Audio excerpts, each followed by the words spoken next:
Hello, folksies. Steven here once again. First of all, I do want to apologize for not able to film anything up till now. Unfortunately, I've been busy.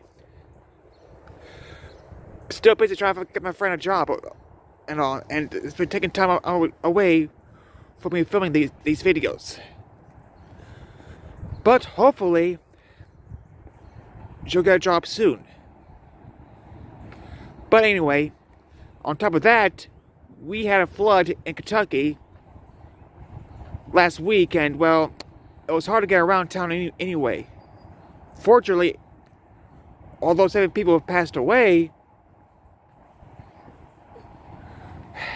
everything on my end was okay. But with that out of the way, I feel like I still owe you guys a video, so the plan is for me to do a brief thoughts video from Darlington this past weekend and a brief preview for Bristol tonight. For trucks, Xfinity tomorrow, and Cup for Sunday. So first things first, on the Xfinity side of things, Brendan Jones managed to snap a nearly 100 race winless streak by getting a second Darlington win on Saturday.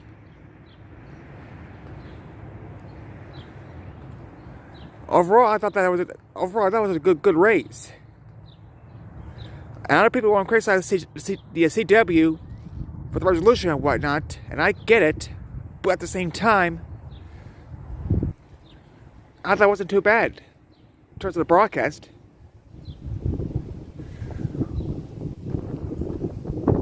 But you know how fans can be picky these days. But in all seriousness, though, overall, I did enjoy the coverage and all. And while I wish it was HD, I'm just glad that they're filming it at all. Because it could be worse, you know. They could have raised on tape delay or not broadcast at all. Or, for those who don't have cable or satellite, they could just move the races to cable. So, you know, just consider that instead of just whining about the resolution.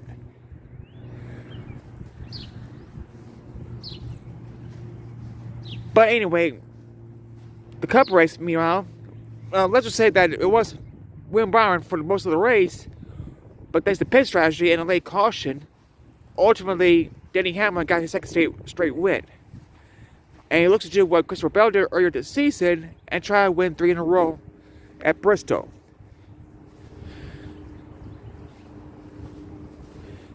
And the funny thing was that the driver that caused the first and the last caution was the same driver, and Kyle Larson. Now, some people think that Bubba Wallace deliberately got into Larson, but upon further review, at least from my end, I consider there's a racing deal between the two. I mean, Larson checked up, and Bubba got in the back of him. I mean, unless you have concrete evidence, like radio communication that Wallace said, "Yeah, I'm going to take him out," you have to assume that it wasn't intentional.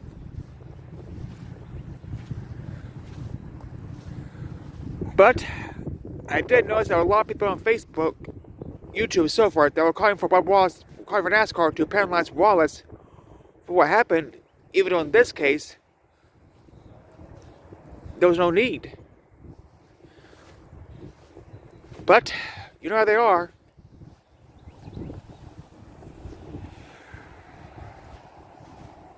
Now, as for Bristol tonight,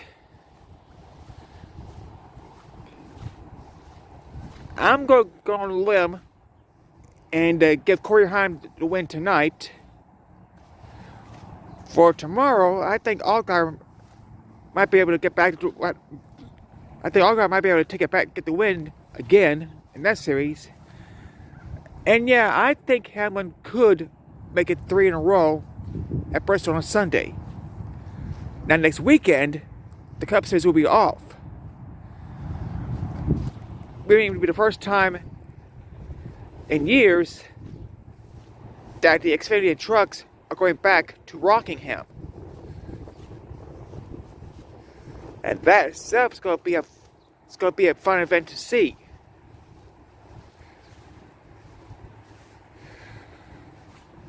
But in hindsight, it's kind of funny that in the Cup Series so far that you had 2 wins by Hendrick Motorsports this year, with both Byron and Larson. Otherwise, with the exception of Josh Berry at Vegas, it's been Joe Gibbs that appears to be the team to beat thus far in terms of race wins, capturing 5 of the 9 races thus far.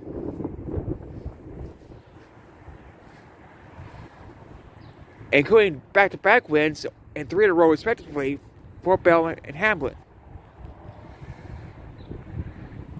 Well, I got the 2 mixed up, but you know what I mean. Point is that, at least right now, if you go by just the wins, Gibbs appears to be the team to beat so far. If you go by points alone, then obviously it's Hendrick.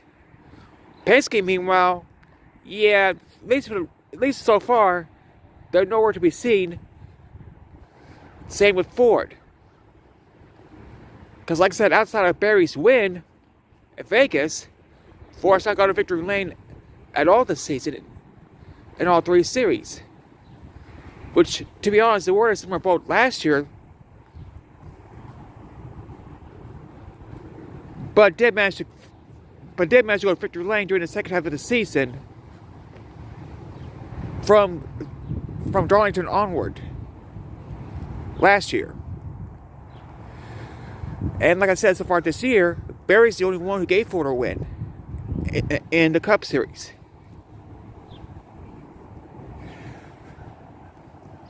So we have to wait and see how things will play out at Bristol. But personally, I'm looking forward to the following weekend in Rockingham. Now, obviously, next weekend will be Easter, and that's why the Cup Series is off. As for Easter plans, now sadly I have to work. So we missed out on Easter dinner for the 2nd straight year. But it is what it is.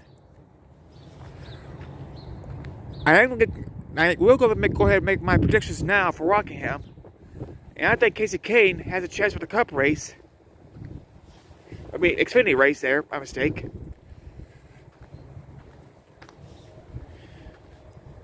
And I think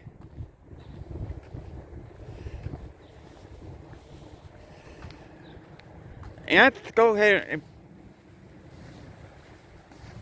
going to put Crafton for Rockingham.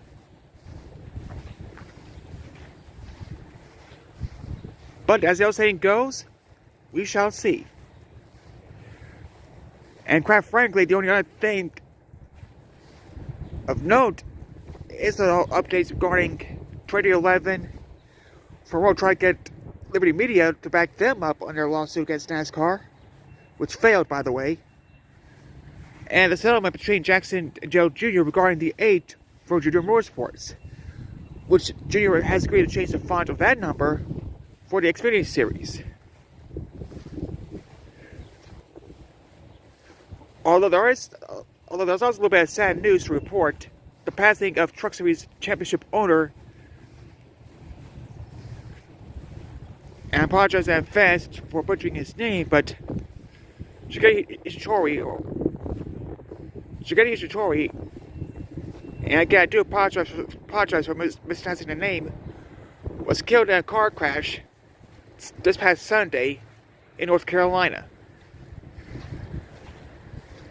So this to his fans, family, and friends.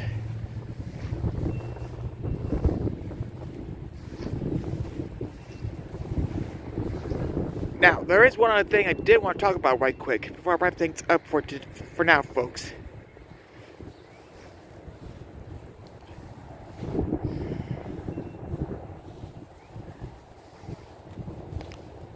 And that was that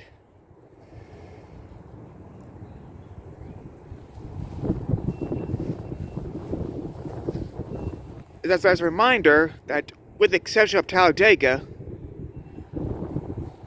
after Bristol, the remaining races on the Fox portion of the schedule will remain on FS1 until the All-Star race. So until Daytona in the regular season finale, you're going to get one more week in 2 weeks of races in the Cup Series on a broadcast network. Then you gotta wait until Daytona for the first race of NBC will take over. Now I do got a question for all of you regarding that. Since when did NASCAR put all of the races on broadcast TV? And by broadcast I mean over-the-air TV, not just a mixture of cable and over-the-air. Yes, there were years when half or the majority was on Fox or NBC, but not every single race. The closest was between 2007 and 2014, when all the races on the Fox portion of the season was on Fox. And all the playoff races until towards the end of the season, until towards the end of their one, plus Richmond, was on ABC. So that's probably the closest we got in recent years.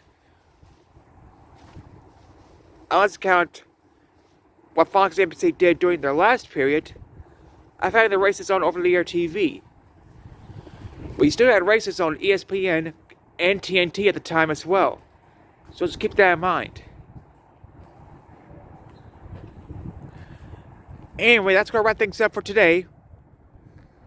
Hopefully I get this video ready to go.